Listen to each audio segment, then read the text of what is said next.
Sebelum kepada berdoa perlu yang sampaikan ya, kebetulan le masyarakat di jamaah Masjid Jami Darussalam niki ada beberapa tempat dengan meninggal, sehingga tradisi dari ulama besar kita mengajarkan untuk tahlil, zikir mate dan lain sebagainya.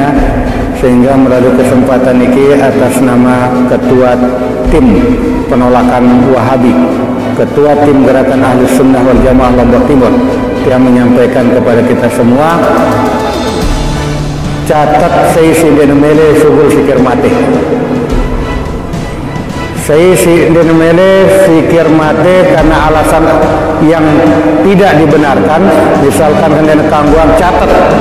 Harus kita akan melakukan pengusiran, kita sweeping. Dende beang napiaranna mara ibarat itu betalatan, itu nalat pade. Ampun dengan alasan menghargai kedoaan bewerang ditulaknya mati, ya apa yang terjadi? Kita akan rugi. Rasulullah menyampaikan di dalam sebuah hadisnya bahwa ketika ada satu ekor kambing yang penuh dengan kurisan yang penyakitan masuk ke kandang kambing yang dipenuhi oleh kambing yang sehat, yang akan terjadi bukan kambing yang sakit itu yang akan sehat, tapi kambing-kambing yang sehat itu akan jadi sakit. Maka sebelum penyakit menular itu menjangkiti orang-orang yang sehat akidahnya, maka beitang itu radang. Allah Ta'ala a'lam.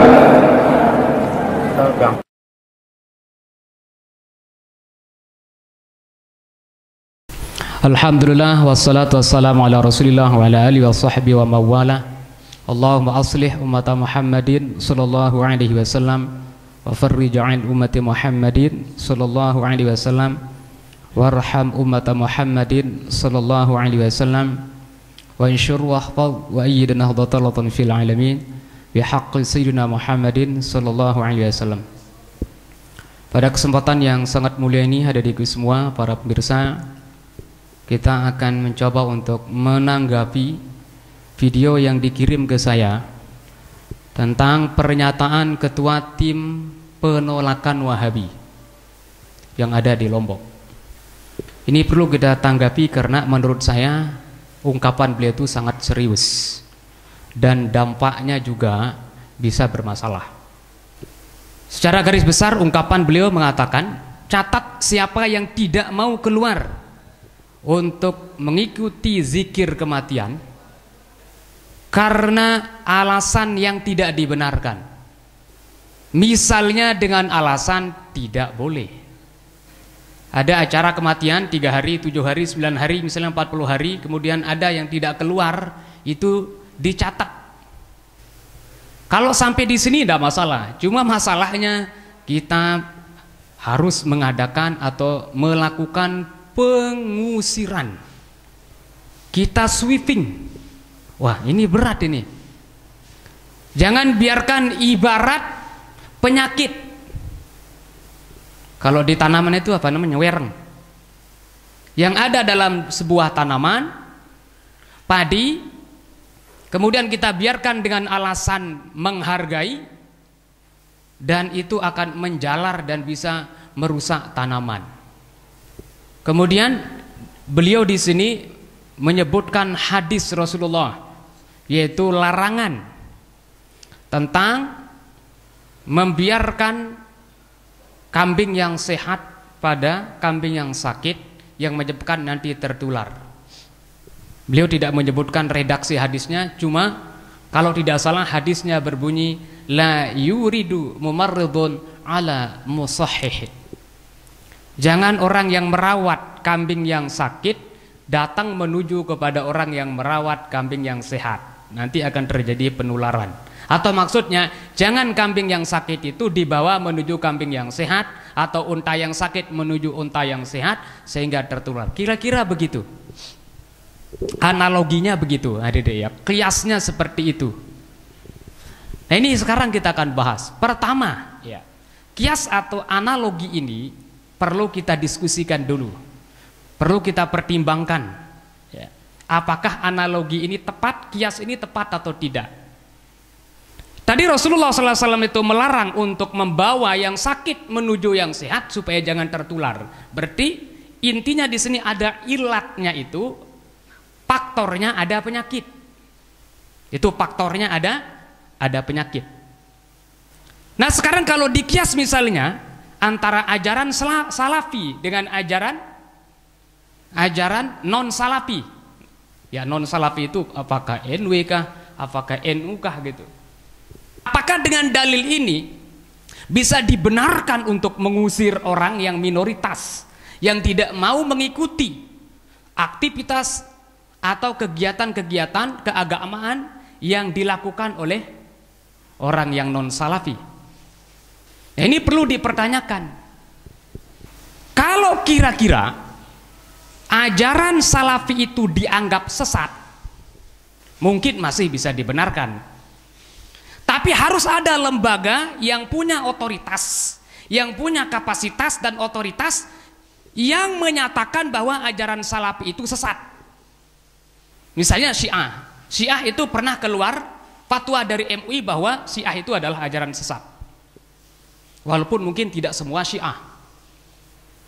Tapi apakah ada statement, pernyataan atau fatwa dari MUI atau lembaga-lembaga yang punya otoritas yang menyatakan bahwa salafi itu ajarannya sesat, sehingga dianggap dalam ajaran salafi itu seolah-olah ada penyakit kalau dibiarkan nanti menular kepada yang non salafi? Nah kalau tidak ada atau kalau belum dipastikan itu bahwa ajaran salafi itu sesat, maka kias yang tadi itu tidak bisa dilakukan. Kenapa? Dalam kias itu pertama ada namanya musyabbah yang diserupakan, kemudian ada namanya musyabbah bih yang diserupakan dengannya. Yang ketiga, yang paling penting di sini adalah ada ilatnya, faktornya yang sama. Kalau tadi kambing, faktornya itu jangan disatukan. Kenapa? Karena sakit. Kalau misalnya ajaran, kenapa tidak boleh dibiarkan? Karena sesat. Tapi sekali lagi, apakah ada fatwa yang sudah menyatakan bahwa Wahabi itu sesat dari lembaga yang punya otoritas? Kalau belum ada fatwa bahwa Salafi itu sesat, maka analogi, kias yang digunakan atau hadis yang digunakan tadi itu masih perlu dipertanyakan dan kita diskusikan kembali. Itu yang pertama. Yang kemudian, yang kedua, berikutnya adalah dengan cara pengusiran. Nah ini penting untuk digaris bawahi. Dengan cara pengusiran, memaksakan pendapat kepada orang lain saja itu tidak boleh. Atau memaksa orang untuk masuk ke kelompok tertentu itu tidak boleh, haram. Jangankan ke dalam sebuah golongan atau kelompok, dalam Islam pun tidak boleh. La ikraha fiddin. Tidak boleh memaksa orang lain untuk masuk ke dalam agama. Ini ke dalam agama loh, apalagi organisasi, ormas atau paham. La ikraha fiddin. Tidak boleh memaksa orang itu untuk masuk ke dalam agama tertentu. Tidak boleh memaksa orang itu untuk mengikuti atau memasuki organisasi, lembaga tertentu. Tapi kalau sudah masuk, nah ini perlu dibedakan. Kalau sudah masuk dalam agama tertentu, kalau sudah masuk dalam organisasi atau ormas tertentu, ya tentunya harus mengikuti aturan-aturan yang ada dalam agama itu, aturan-aturan yang ada dalam ormas tersebut. Kalau enggak, bisa dikeluarkan, sebatas dikeluarkan dari organisasi tersebut. Berhak mungkin pimpinan organisasi itu untuk mengeluarkannya, tapi tidak berhak mengeluarkan mereka dari rumah mereka. Sekali lagi, tidak dibenarkan dengan alasan apapun di sini, kalau hanya berdasarkan perbedaan pendapat, dan perbedaan pendapat itu mereka sertakan dengan dalil, kemudian kita mengusir mereka. Ulama mengatakan nahasyar'u syara', agama melarang an ikhrajin nas, untuk mengusir, mengeluarkan orang min diyarihim, dari daerah mereka, bi ghairi haqqin, tanpa dasar yang dibenarkan. Mana alasan kita untuk mengusir mereka? Ya, dari rumah mereka sendiri. Mereka beli rumah itu, tempat itu mereka beli. Kemudian kita usir mereka. Sekali lagi, nahas syar'u, syara' itu melarang an ikhrajin nasi min diyarihim bighairi haqqin, untuk mengusir, mengeluarkan orang dari tempat mereka, dari daerah mereka, bighairi haqqin, dengan tanpa alasan yang dibenarkan. Al-Quran mengatakan, "Tsumma antum haula'i taqtuluna anfusakum wa tukhrijuna fariqam min diyarihim." Wa tukhrijuna, ini kecaman ini. Kalian mengusir fariqan, sebagian minkum, di antara kalian, min diyarihim, dari daerah, dari tempat mereka. Tidak bisa, sekali lagi, untuk dibenarkan.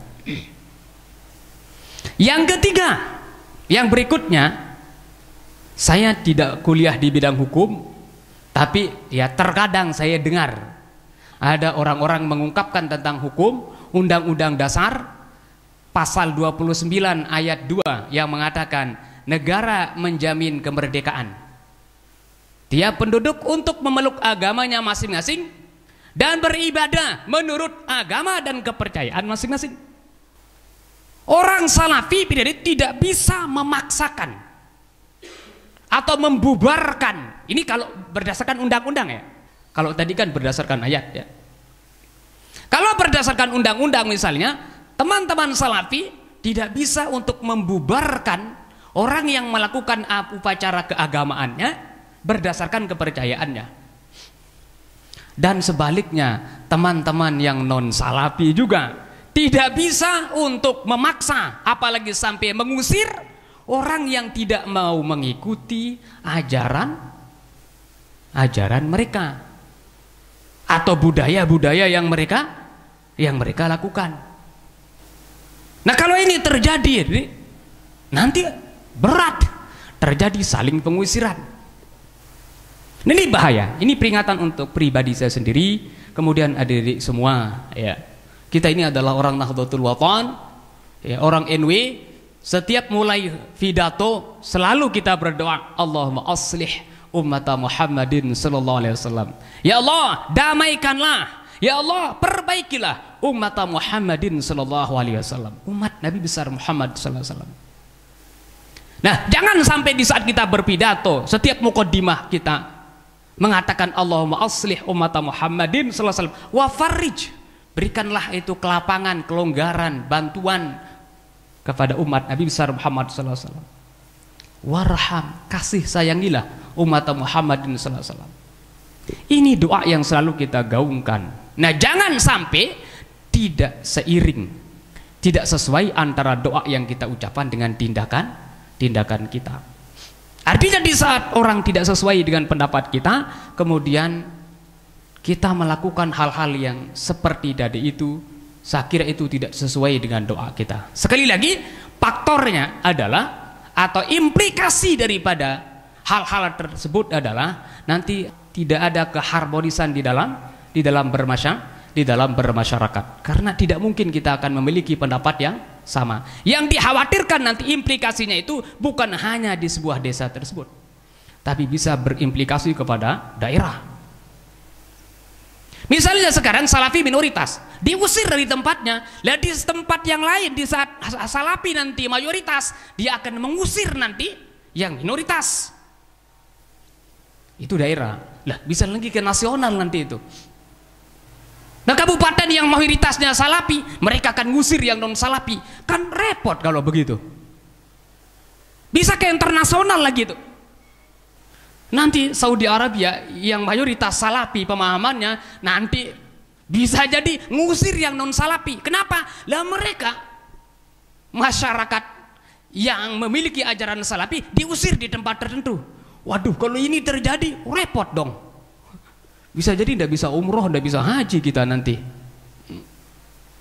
Nah, ini hal-hal yang seperti ini harus dipikirkan juga. Jangan berpikir hanya desa, hanya kabupaten, hanya provinsi, nasional, bahkan ya kita berpikir lebih luas, yaitu internasional. Saya ingat dari suatu saat saya ceramah pidato di sebuah tempat. Pada saat itu ada TNI yang hadir. Saya menjelaskan tentang bagaimana cara membandingkan orang yang kena corona, orang yang ditimpa atau kena virus corona. Caranya begini. Apa kata mereka? Nanya itu, TNI itu bertanya ke saya, Ustadz, itu cara itu sudah sesuai enggak? Disetujui oleh WHO katanya. Waduh, mana tahu saya disetujui atau tidak oleh WHO kan? Sebab masalah virus ini Ustadz, ini bukan masalah nasional, bukan masalah Indonesia. Kalau nanti tidak disetujui cara-cara itu oleh WHO, kata TNI ini, oh kita bisa, orang Indonesia secara umum dipermasalahkan. Kita dianggap tidak benar dan tidak beres di dalam menangani COVID. Implikasinya apa? Benar memang pada saat itu kalau tidak salah 68 atau 86 negara yang menolak Indonesia pada saat itu untuk masuk ke negara mereka. Kenapa? Karena ini ya menyangkut masalah internasional. Nah ini saya khawatir juga nanti kalau ada di tempat tertentu Salafi diusir, nanti di saat Salafi itu mayoritas, tidak mustahil mereka akan mengusir pihak minoritas. Nah kalau ini yang terjadi, nauzubillah summa nauzubillah min dzalik, maka ya negara, kemudian daerah kita atau provinsi kita, kabupaten kita bisa nanti tidak nyaman atau tidak harmonis di dalam bermasyarakat. Nah, mungkin saudara ini hadiri ya tanggapan saya ini mudah-mudahan jadi pelajaran bagi saya pribadi, santri-santri, dan mudah-mudahan masyarakat kita dan siapapun yang mendengar. Sekian, wallahul muwaffiq wal hadi ila sabilir rasyad. Wassalamualaikum warahmatullahi wabarakatuh.